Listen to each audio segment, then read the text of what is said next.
Bonjour, c'est une vidéo qui est destinée à mes élèves, notamment aux élèves de 831, avec qui je n'ai pas pu finir en visio le cours sur Svetlana Alexievitch, la supplication. On avait encore quelques petites choses à voir, quelques petites choses à dire que je vais terminer dans cette vidéo qui va être, je pense, assez courte. Mais bon, pour que vous soyez prêts pour samedi, pour votre DM, à avoir le maximum d'éléments. Ce qu'on avait commencé à voir, c'était qu'est-ce qui permet à la force de vivre d'être restaurée lorsque on affronte et on doit surmonter un drame qui est un drame collectif, hein. Je vous rappelle, donc chez Victor Hugo et chez Nietzsche, on avait plutôt de l'individuel, maladie, deuil. Et ici, on a du collectif, on a un drame à l'échelle collective, à l'échelle mondiale, internationale en tout cas, qui est Tchernobyl. Comment est-ce que on affronte les étapes du deuil? Enfin, en tout cas, deuil ici peut-être pas très adapté, sauf que si, parce qu'il y a effectivement des morts. Mais comment est-ce qu'on vit l'après-catastrophe, hein, puisque c'est la chronique du monde d'après Tchernobyl. Donc, on avait vu que les étapes du deuil vues chez Victor Hugo, la sidération, le mutisme, l'incrédulité, le déni, la révolte, le sentiment d'injustice, le désespoir, puis ensuite la résignation, l'apaisement, tout cela, toutes ces étapes, on peut les voir de la même façon chez Alexievitch dans la supplication. Et donc j'avais cité quelques exemples, et puis j'en étais arrivée à évoquer ce qui permettait de surmonter ce deuil, de surmonter, d'arriver à l'apaisement, justement, même si on reste dans le malheur, mais on reste dans la souffrance, mais qu'est-ce qui permet de le surmonter?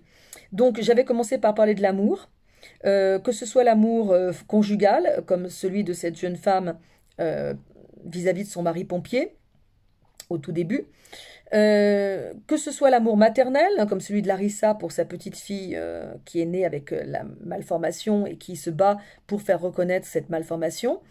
On avait parlé donc de l'amour conjugal maternel, on avait parlé de la force de la nature, le fait que l'union à la nature, l'harmonie avec la nature pouvait aider. On avait vu ça chez Hugo, on le voit ici aussi, avec un aspect positif et négatif, un aspect consolateur, donc positif, bien sûr. La nature continue son cours, les animaux, même si les animaux sauvages et domestiques, on va les tuer parce qu'ils sont radioactifs, mais pour tous ceux qui reviennent de façon illégale sur la zone contaminée, cette impression que la nature continue son cours. Donc on avait vu que ça pouvait avoir un effet positif, consolateur, mais aussi un aspect dangereux, évidemment, parce que sous prétexte qu'on a l'impression que tout continue comme avant, on croit que il n'y a pas de radioactivité, que ça n'existe pas, hein. Je crois qu'il n'y a pas de Tchernobyl, qu'on a tout inventé, hein. Donc on avait fait le parallèle avec le réchauffement climatique, les climato-sceptiques qui se disent ça n'existe pas, il y a de la neige aujourd'hui, donc ça prouve qu'il n'y a pas de réchauffement climatique. On avait vu aussi le quotidien qui était aussi quelque chose qui peut être trompeur, hein, sous prétexte que tout a l'air de fonctionner, pas seulement au niveau de la nature, mais des institutions, du commerce, de l'entreprise. Tout a l'air de continuer à fonctionner, du coup on se dit, tout va bien. Et puis on a évoqué aussi la religion. On a évoqué brièvement la religion. Le fait qu'on pouvait avoir la même ambivalence que chez Victor Hugo, l'accusation d'un Dieu comme coupable, comme injuste d'avoir laissé faire Tchernobyl, mais en même temps, la différence, c'est que pour Victor Hugo, c'est un accident qui n'a pas de réel coupable humain euh, pour la mort de sa fille, alors que là, c'est un accident quand même technologique qui a des responsables, des techniciens, des ingénieurs, des politiques qui ont mal géré cette centrale et puis ensuite qui ont mal géré la crise. On cherche des coupables, bien sûr, et les coupables, ça peut être ces gens-là, mais ça peut aussi être Dieu ou le destin. Et puis il y a un moment donné où bien on fait comme Victor Hugo, on se réconcilie avec ce destin ou avec Dieu et on y voit une sorte de refuge. On va chercher peut-être dans la religion une sorte de refuge. Alors il me restait, et c'est là que je voulais poursuivre à travers cette vidéo, à parler de l'écriture et de la parole. Comme on l'avait vu pour Victor Hugo, la parole libère, et vous le savez, hein, que ce soit on a été victime d'un préjudice, on a été victime d'un viol, on a vécu un traumatisme.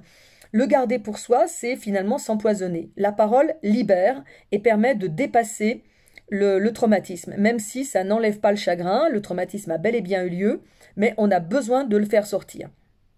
Donc, Ça, on l'avait vu chez Victor Hugo.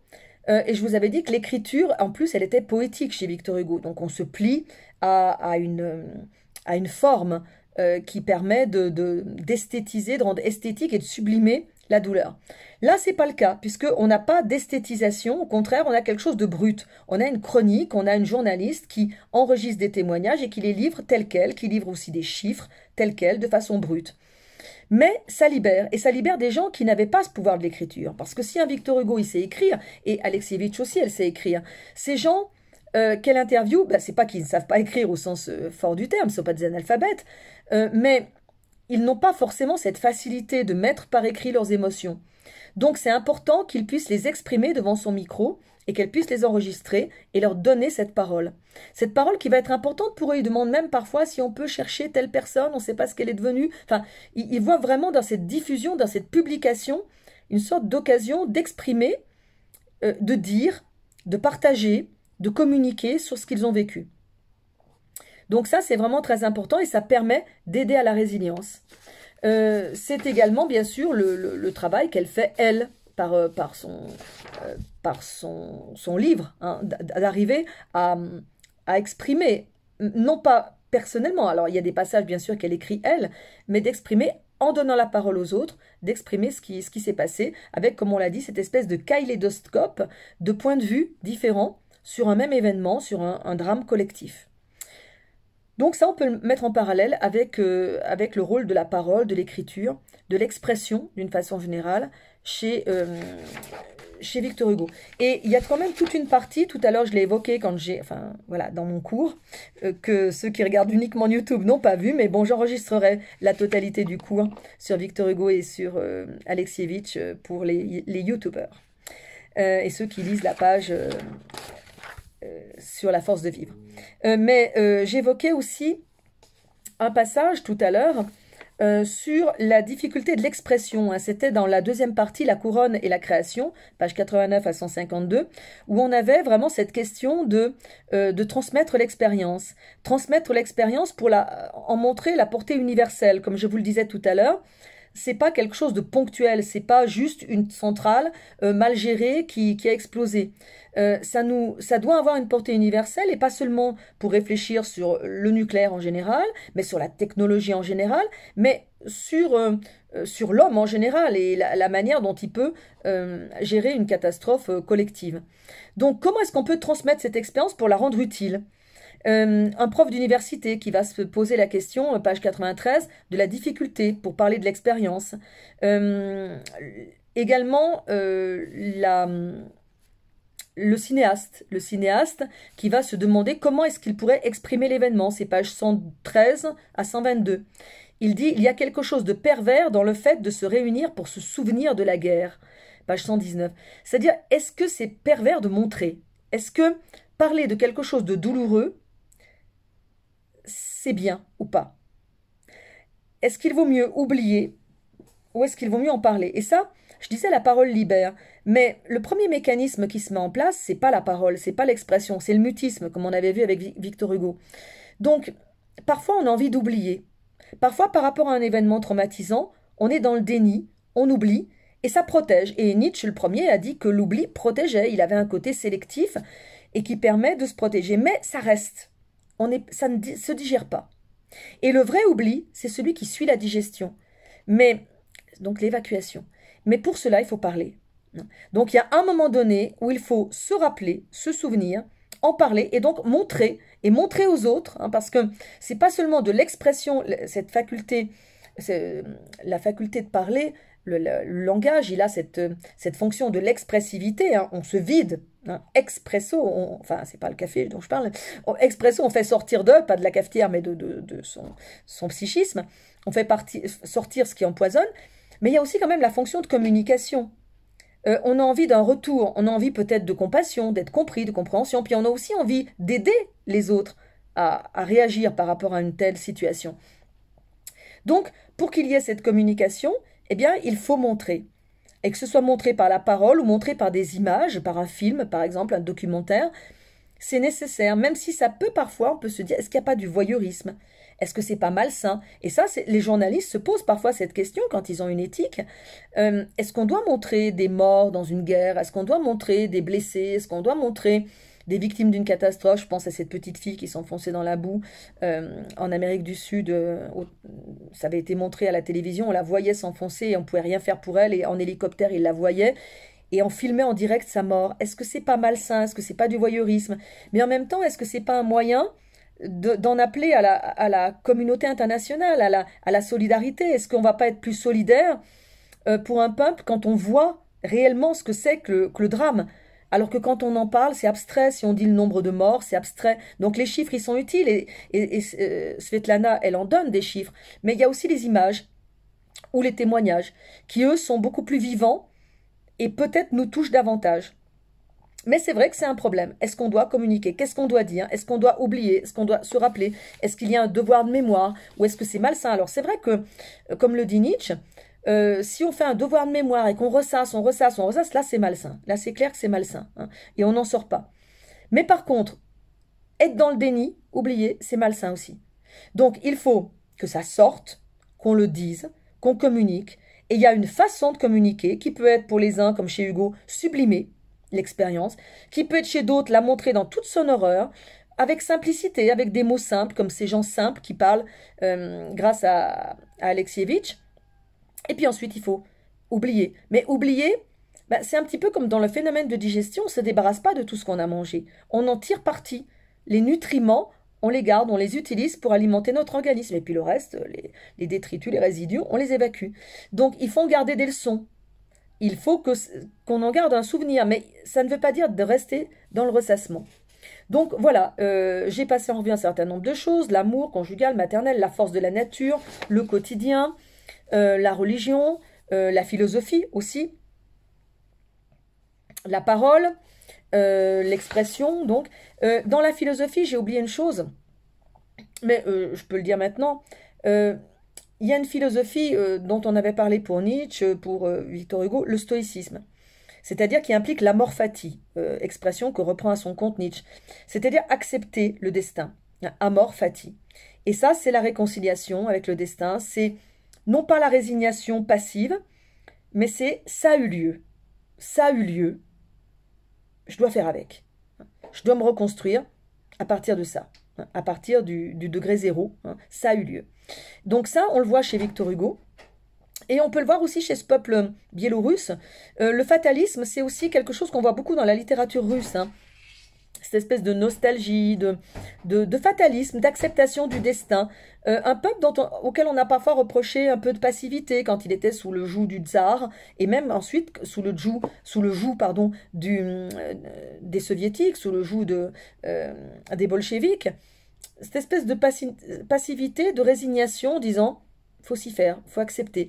Alors, de notre point de vue de Français râleurs, ça peut être vu comme de la passivité, oui, ils se soumettent, ils sont esclaves.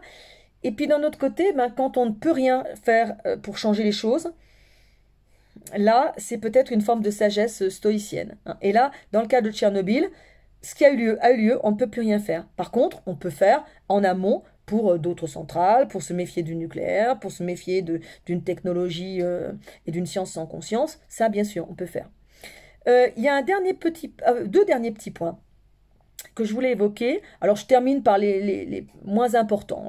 Mais bon, c'est un petit peu improvisé, là, cette petite vidéo. C'était pour permettre à mes élèves d'avoir la suite du cours. Ça sera plus structuré quand j'enregistrerai le cours complet.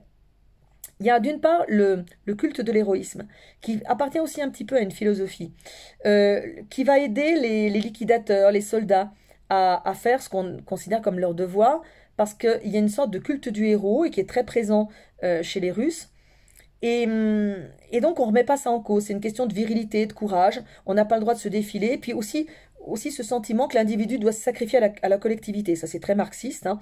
Et c'est très prégnant dans cette population, hein, l'idée. Parce que demander des volontaires pour faire une mission dont on sait qu'on ne reviendra pas vivant, donc se sacrifier à la collectivité, c'est énorme comme demande. Même quand on envoie des gens à la guerre, ils ont un espoir d'en revenir, hein, vivants. Alors que là, il n'y a aucun espoir. Il y a quand même des volontaires. Donc, est-ce que c'est de la force de vivre? C'est un peu un suicide. quelque part. Mais c'est peut-être la force de vivre à l'échelle d'une communauté, c'est-à-dire une communauté qui va développer en elle ce sens de l'héroïsme pour qu'elle survive, cette communauté, grâce au sacrifice de quelques-uns. C'est un peu un principe de la ruche, hein. Et le fonctionnement du communisme, c'est un fonctionnement de ruche ou de termitière ou de fourmilière, hein. C'est-à-dire où c'est la communauté qui prime et où l'individu, on va lui demander de trouver tout à fait normal de se sacrifier pour la communauté, hein. On va sacrifier des ouvrières de la ruche ou de la fourmilière. Elles ne comptent pas en tant qu'individu. Alors bon, je ne dirais pas que c'est un bien, hein. Moi, je ne vois pas ça comme un bien. Mais si on prend la force de vivre à l'échelle collective, on peut le voir comme un bien. Bon. Et puis, je finirai sur l'humour, parce que c'est pas évident, mais l'humour a parfois une fonction de dédramatiser. On l'a vu peut-être aussi pour Charlie Hebdo, hein, les unes de Charlie Hebdo après le drame du 7 janvier, eh bien, elles manifestaient toujours de l'humour et une façon de montrer que l'humour était triomphant et qu'on pouvait, grâce à l'humour, dédramatiser une situation et sortir triomphant, sortir vainqueur. Et là, je pense notamment, et je finirai là-dessus, parce que finalement, c'est pas plus mal de finir par une note d'humour, c'est lorsqu'il y a un homme qui veut vendre ses pommes et qui dit achetez mes pommes, mes belles pommes de Tchernobyl. Il y en a un qui lui dit dis pas qu'elles sont de Tchernobyl, parce que c'est pas de la pub, ça va pas, les gens ils vont pas les vouloir tes pommes. Et il dit si, parce qu'il y a des gens qui ont une belle-mère ou un supérieur dont ils veulent se débarrasser. Et du coup, voilà, on achètera la pomme de Tchernobyl pour empoisonner sa, non pas Blanche-Neige, mais enfin voilà, la méchante belle-mère ou bien le méchant patron. Donc voilà, c'est une note d'une mort, c'est dédramatiser, c'est faire de quelque chose qui est horrible, qui est dramatique, quoi, l'irradiation de légumes, et on continue à manger ces légumes, c'est en faire quelque chose finalement. C'est aussi lié au fatalisme au fond, hein. C'est une manière de vivre le fatalisme, non pas dans la tristesse et dans la résignation, mais de le vivre avec une certaine distance de l'humour. Voilà, ben écoutez, puisque c'était destiné au 831, je vous souhaite un bon DM pour samedi. Et puis, merci de m'avoir assisté dans ce premier cours en visio par Discord, hein, c'était pas gagné d'avance. La technologie et moi, ça fait deux. Mais vous étiez là pour moi. Donc, je vous remercie et je vous dis à mardi prochain.